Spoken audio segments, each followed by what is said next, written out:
Hello friends, welcome into NFL Daily. Time for our NFL mailbag. All these questions focused on the NFL draft. We'll start things off with Andrew Erickson, who says, what projected first-round pick do you think could fall out until day 2? Well, there's always one of these players. We had Dalvin Cook do it last year, or 2 years ago. Darius Geis had it happen to him. There's always somebody that falls out of round 1. So here's 5 names to watch out for. Hakeem Butler and N'Keal Harry. Both of them jump out to me. I've noticed that a lot of the NFL media types, namely those whose big boards lean more heavily on what they're hearing, have Butler out of the top 50. That indicates to me he might not end up going in round 1. But Butler does not go in round 1. Maybe Harry doesn't either. Nasir Adderley falls into the safety category of I don't know who's going to go where. He could fall out of round 1. DeAndre Baker, one that I have said since before the Combine, I don't think he's going in round 1. There are some speed concerns in particular with Baker. And then Joshua Jacobs, a good player, but he's a running back. If the Raiders don't take him in round 1, which team is going to? And if you're Oakland, should you just wait till pick number 35 then? I think that makes a lot more sense for them. Next up, Pablo Torres. Can you list the top 6 safeties in this year's draft, and are there any ball hawks? Well, for starters, I'm a big fan of this year's safety class. There are a lot of different types of players, all guys that I think can make a big impact for you early in their NFL careers. First up, Nasir Adderley. I do think he fits into that ball hawk mentality. He's more of your true single high safety type. Chauncey Gardner-Johnson is kind of the master of no trades, jack of all of them. He can do a little bit of everything. Nickel corner, strong safety, free safety. He could go in round 1. I am a big fan of Darnell Savage, undersized but fast and has shown some good playmaking ability. Taylor Rapp, meanwhile, isn't the most dynamic player, but he's able to make plenty of plays there in particular. Juan Thornhill overall, number 5. Again, can do everything. Rapp's better in the box. Thornhill is maybe your best ball hawking safety in this year's draft. He makes a ton of plays on the ball. And there's also Jonathan Abram, a hard-hitting, strong safety. All these guys are good. You can order them for however you want. It's really in the eye of the beholder here. They're all very, very good players. I'm fine with them going anywhere from top 25 all the way to the middle of round 2. So who will be the first safety taken in this year's draft? There's been quite a bit of buzz of late around Jonathan Abram. In particular, I think the Colts make a lot of sense there as a fit for Abram. I wouldn't be surprised, though, if Nasir Adderley goes in the first round. It's tough to find those true single high guys. That's what Adderley can be.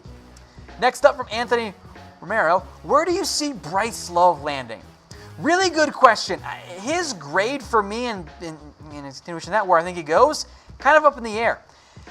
He's a strange combination of conundrums here for me because he profiles like C.J. Spiller. He's undersized, but he's super fast. He's quick, had great production at Stanford, and there are injury concerns. The difference is Bryce Love wasn't used in the passing game very much. That was not how Stanford used him, which is noteworthy because they used McCaffrey in the passing game. So why didn't they use Bryce Love? I don't think it's a scheme thing. I don't think that the Stanford Cardinal trusted Bryce Love in that role. And then most importantly, coming off a torn ACL. I think he goes mid to late day 3. Someone's going to pull the trigger on him. And I think he has some upside to make a big impact for you. I just don't know where he's going to actually end up going. So which round would you draft Bryce Love in? Obviously, I've got him graded 5 to 6. You can talk me into late round 4. I don't think that'd be a huge reach by any means. But I don't want to spend a top 100 pick on an undersized, injury-prone back already coming off of a new torn ACL. Next up from Jeff Rogers, what round do you see Riley Ridley going in? Because I think he has a chance to be the best receiver in this class when it's all said and done. He, again, is an interesting combination of strengths and weaknesses. Much like his brother Calvin, Riley Ridley's a pretty damn good route runner. He gets open, he's smooth. Problem is, Riley did not test very well at the NFL Combine, was not a good athlete, pretty light as well, and the production was not good at Georgia. Now, I think part of that, and I know part of that is because that was kind of the Georgia offense. They didn't throw it around very much. But despite having good hands, I don't have a great feel for where he ends up going. I think the NFL is higher on Ridley than I think many other draft analysts are. I would not be surprised if at some point he goes off the board late round 2, early round 3, somewhere in that range. Now, folks, make sure you're subscribed to us on YouTube, youtube.com/chatsportstv. We're going to have all 7 rounds of the NFL draft coverage for you guys. And oh, by the way, we'll have the picks before ESPN does. So make sure you're subscribed, youtube.com/chatsportstv. We'll break down the draft together. Next up from the Geek Freak, if the Cardinals take Bosa, and then he means the 49ers here, by the way, take Allen or trade back for a haul of draft picks. And the biggest question for me is how far are the Niners willing to move down? Now, I think if Bosa goes number 1, I kind of think the Niners would actually take Quinn Williams. That's not the route I would go. I would go edge. I think that makes a lot more sense for their current roster construction. But if Murray is somehow there at number 2, I think you try to trade down. Maybe the Raiders want to move up. Maybe the Giants want to move up. Maybe the Redskins or the Broncos or the Bengals or somebody wants to move up. The big thing for the 49ers is how far do you want to move down? You have no second-round pick in 2020 because of the D4 trade. You can get at least that and probably a whole lot more as well. So I would lean towards trading down and still finding an impact defensive player in the, let's just say, the 7 to 15 range. Random numbers there. From Cookie Wookie, should the Redskins draft a quarterback in the first round? It does depend on A, are they willing to move up, and B, who's there? Like if the choices are Daniel Jones and Will Grier, not in round 1. Maybe round 2 if Will Grier is there. But we know one thing about the Redskins. They do not have a top-flight franchise quarterback. It does not exist for them right now. Keenum and McCoy, those guys are stopgaps. So if Dwayne Haskins slides a bit, maybe they go move up. Or maybe they trade up or trade for Josh Rosen, which I think makes a lot of sense for the Redskins as well. So I think they should consider it, but it does depend on who is actually there. So I ask you guys, should the Redskins draft a quarterback in the first round? Give me a 1 for yes and a 0 for no. If it's Dwayne Haskins and maybe Drew Lock, if the trade-up costs, I don't even have to trade up at all, I do think it makes some sense. But remember this about the Redskins. Jay Gruden, coaching for his job this year.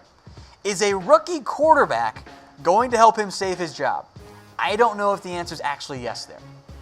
Next up from Chance Hardy, similar question, but for the Denver Broncos. Should they go quarterback in the first round or wait till next year? I am not as sold on the Broncos going quarterback as I was pre-Joe Flacco trade, of course. I think that makes sense.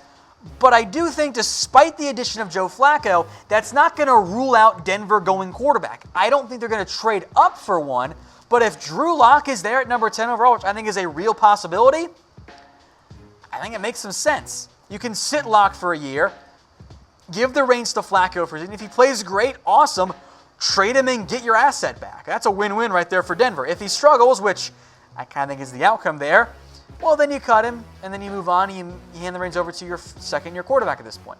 So who would you rather have at quarterback? F for Flacco, R for a rookie. It does depend on the rookie, but I think I'd lean more towards finding that franchise guy. Of course, Elway hasn't had the best track record of success on that front. From Wolf Hunter 421, what are the chances that DeAndre Baker from Georgia falls to Indy at number 26? Well, I like Baker's fit with the Colts for starters. I think he'd be a great fit in their defensive scheme. He's instantly a starter for them. I love that marriage of player and team. Frankly, it's one of my favorite matches in this year's draft in terms of the guys that could go in the top half of round 2 or even round 1. But I mentioned top half of round 2. I don't think DeAndre Baker going at 26 is a fall. In fact, I think 26 is kind of the opening range for Baker. There are speed concerns with DeAndre Baker. He did not measure with the combine, as I told you guys months ago was going to happen. There's also a little bit of buzz about maybe some attitude. I think it's more on lines of he's kind of got a laid-back, lax type attitude, and some coaches don't like that. I don't think it's as big of a deal as some have made it out to be. But for Baker, I think the Colts are a fantastic fit for him. Let me throw this at you for you Colts fans out there. What if round 1 you went either Jeffrey Simmons or Jonathan Abram? Fills your defense tackle need long term. Clayton Gathers becomes a backup, which might be a better role for him anyway. Abram and Malik Hooker, that's a dynamic 1-2 punch. I think there is a legitimate chance that for the Colts' first second-round pick, the one from the Jets, that DeAndre Baker's there. And that fits more with what I think Chris Ballard likes, where typically in this defensive scheme, you don't invest early in a cornerback. But if Baker's there in round 2 or even in 26, I think that's a really good marriage of player and team fit. Now, today's show is brought to you guys by BetDSI, the internet's #1 sportsbook. Head over to chatsports.com/bet and use that promo code LIVE120 for some extra bonus money. Use it to bet on the NFL draft. We just mentioned DeAndre Baker. I took the over on his 40 time from BetDSI at the Combine. I won easily. So go bet. Chatsports.com/bet. They'll have all kinds of NFL draft prop bets. And follow me on Twitter at WhatGoingDowney. I'll tweet them all out and tell you which ones to bet with. Next up, Han. Will the Browns move up for a first-round pick? They can make it work, but for the Browns, with no first-round pick after the Odell Beckham trade, maybe it intrigues them because, look, they don't have many needs to fill. You're looking at maybe a corner, maybe a safety, maybe some offensive line depth, something like that, maybe some defensive line depth. The question for Cleveland, you're going to have to package your second-round pick, number 49 overall, and number 80 overall. So your second and third gets you to about number 31, maybe 30, maybe 32, somewhere in that range. Are the Browns going to be willing to give up their entire day 2 draft for one player? I honestly don't know if they would be. And for the Rams or the Patriots or the Packers, would you move down from round 1 into that mid-ish late part of round 2? Big question mark there. But that is about what the value is in terms of the trades. From Ben Paul, who do you think is last year's biggest draft bust? Good question. This is going to be one of our last ones here. So for Ben, it's too early for starters. That's my first point. That it's anything I'm going to say, obviously all subject to change. But 2 names immediately come to mind for me. And they're a pair of running backs, Rashad Penny and Ronald Jones. Penny played under 200 snaps, under 100 total touches, showed some flashes, but Chris Carson was clearly the better back. But even though Penny was poor, I don't know what happened to Ronald Jones, guys. I liked him quite a bit coming out of USC. He was dynamic, he was fast, he was quick, he had game-breaking ability. None of that was on display in the Bucs. The dude couldn't even get on the field. So it's too early to take any L's on any prospects or even declare yourself a winner for the most part. But early thoughts so far, I don't know how I feel about Ronald Jones' long-term future. He is very much trending towards a bust. Maybe Bruce Arians can get the most out of him, which I hope is the case going forward. All right, folks, make sure you're subscribed to youtube.com/chatsportstv. Go follow me on Twitter at WhatGoingDowney as well. Hit me with any draft questions that you guys have. I'll be building out the rest of the big board, getting us all set up for our live coverage of the NFL Draft. So make sure you're subscribed. And oh, by the way, a new video coming up for you guys right now.